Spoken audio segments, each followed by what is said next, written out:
രണ്ടുപേരുടെയും ഭൗതികദേഹങ്ങൾ വിട്ടുകിട്ടണമെന്ന നിലപാടിൽ ഉറച്ചു നിൽക്കുകയാണ് കുടുംബം. അമ്മ ശൈലജ നേരത്തെ തന്നെ അവിടെ എത്തിയിട്ടുണ്ട്. സഹോദരൻ കൂടി അങ്ങോട്ടേക്ക് എത്തും. ആ സമയത്ത് രണ്ടുപേരും കൂടെ ഒരുമിച്ച് ഇന്ന് അറബിക്കിലേക്ക് പരിഭാഷപ്പെടുത്തിയ പരാതിയാണ് നൽകുക എന്ന് പറയുന്നു. അങ്ങനെ ഷാർജയിൽ പരാതി നൽകിയാൽ അതിലും എന്തെങ്കിലും നടപടിയാകുമോ എന്നതൊക്കെ നമുക്ക് കാത്തിരുന്ന് കാണേണ്ട കാര്യമാണ്. അമ്മ ഗുരുതര ആരോഗ്യ പ്രശ്നങ്ങളോടെയാണ് ചികിത്സയിലിരുന്ന അമ്മ അങ്ങോട്ടേക്ക് എത്തിയിട്ടുള്ളത്. സ്വന്തം നാട്ടിലേക്ക് ഇരുവരെയും കൊണ്ടുവരണം. ഒരുമിച്ച് ആണ് മരണത്തിലേക്ക് പോയത്. ഒരുമിച്ച് തന്നെ സംസ്കാര ചടങ്ങുകളും നടത്തണം എന്നൊരു ആഗ്രഹമാണ് ഉള്ളത്. അമ്മ ശൈലജ നമുക്കൊപ്പം ചേരും. അമ്മയ്ക്ക് കേൾക്കാമോ?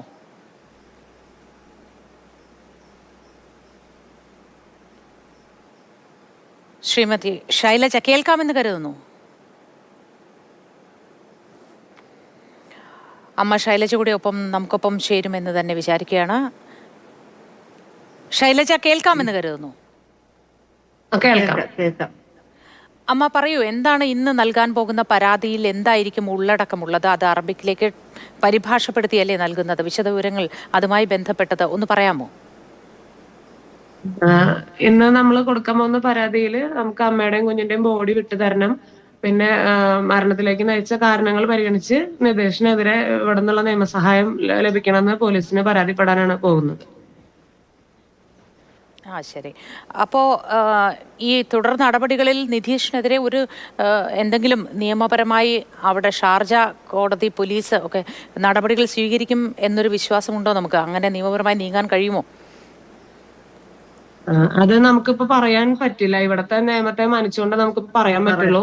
നമ്മള് മാക്സിമം നമുക്ക് എന്തെങ്കിലും നിയമസാധ്യതകൾ ഉണ്ടോ എന്ന് നോക്കുന്നുണ്ട്. ഇവിടുത്തെ നിയമം എന്താ പറയണെന്ന് വെച്ചാൽ നമ്മൾ അതിനനുസരിച്ച് മുന്നോട്ട് പോയാണ് തീരുമാനിച്ചിരിക്കുന്നത്. നിലവിൽ അവിടെ നിന്ന് നമുക്ക് കിട്ടുന്ന വിവരം എന്താണ്?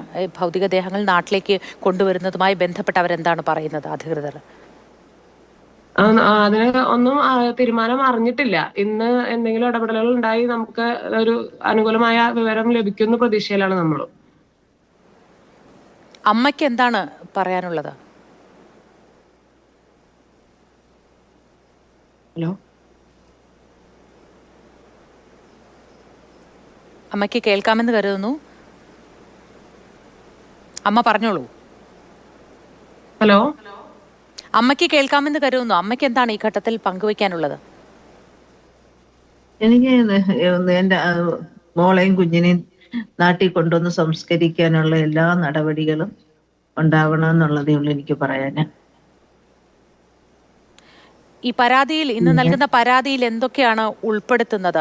ശാരീരികമായി ഏറ്റ പീഡനങ്ങൾ, ദേഹത്തുണ്ടായിരുന്ന മുറിവുകൾ, ഒപ്പം ഈ ഫേസ്ബുക്ക് അക്കൗണ്ട് അടക്കം അവർ ഡിലീറ്റ് ചെയ്തു എന്നൊരു പരാതിയും ഉണ്ടല്ലോ. ഇതെല്ലാം ഈ പരാതിയിൽ ഉൾപ്പെടില്ലേ? ഉൾപ്പെടുത്തും. ശരി. വളരെ പ്രതീക്ഷയോടെയാണ് കാത്തിരിക്കുന്നത് നമ്മളെല്ലാവരും. അങ്ങനെ ഒരു അനുകൂല തീരുമാനം ഉണ്ടാവട്ടെ എന്ന് കരുതുന്നു.